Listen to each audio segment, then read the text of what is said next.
Hello peoples of the internet, it's Mo, and I am here today to give you a tour of my TBR shelves.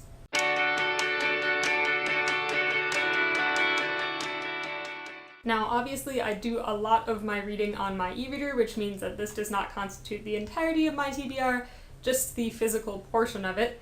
But I'm going to go through these here with you guys, and do let me know down in the comments if you read any of these, if you liked them. Those types of encouraging comments always get me more excited to actually get to reading the books.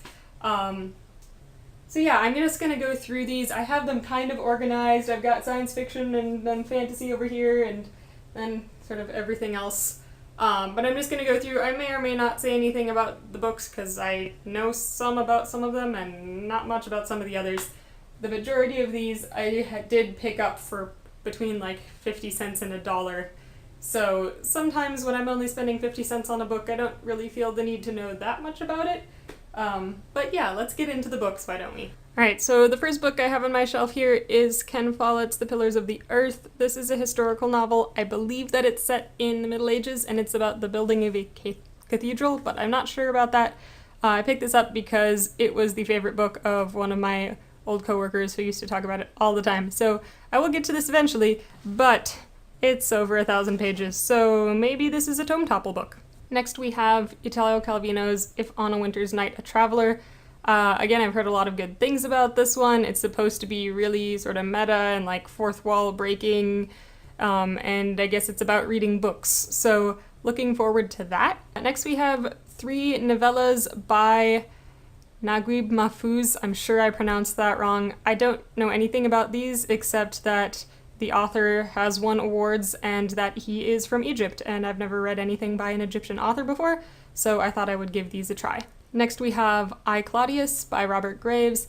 This is a historical novel that is told from the point of view of Emperor Claudius of Rome. I've heard it recommended by someone somewhere on YouTube. I don't remember who, but I like a good Roman story, so I thought I would try this one out. And next we have Wuthering Heights by Emily Bronte. Yes, I have not read this yet, or, I admit, anything by any of the Brontes yet. They just all sound like they're going to be really depressing, and I just haven't felt like getting around to them, but I got this one for free, so I figured, you know, maybe one of these days I'll actually pick it up. Following that, we have this wonderful 80s edition of East of Eden by John Steinbeck. I've been meaning to get around to this one for a long time, and I just haven't, so I picked myself up a copy of it so that it would be sitting there on my shelf staring at me going, "Read me, please, now," which obviously hasn't worked out yet. Next we have another Bronte novel. This is Villette by Charlotte Bronte. I don't know a lot about it, but Katie over at Books and Things has recommended this book, and I do trust her recommendations, so one of these days, when I'm feeling like a slightly longer book, I will pick this one up. And then we have Moby Dick by Herman Melville. Yes, I have not read this one yet. I think I'll enjoy it. Not sure how I'll feel about that middle section that's all about whaling, but we'll see how it goes. And also you'll notice that someone was very thoughtful and wrote the price on the cover in Sharpie marker.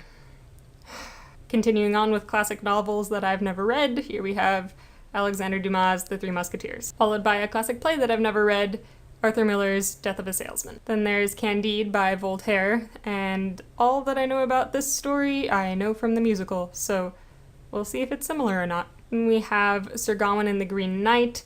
I have read this story, but not in this translation, which is J.R.R. Tolkien's. That is followed by The Wind in the Willows by Kenneth Grahame, A Connecticut Yankee in King Arthur's Court by Mark Twain, and an anthology of C.S. Lewis books. These are all his Christian apologetics books, not his fiction books, so this contains The Pilgrim's Regress, Christian Reflections, and God in the Dock. Moving on to the second shelf, we have Tales and Traditions Series Volume 1.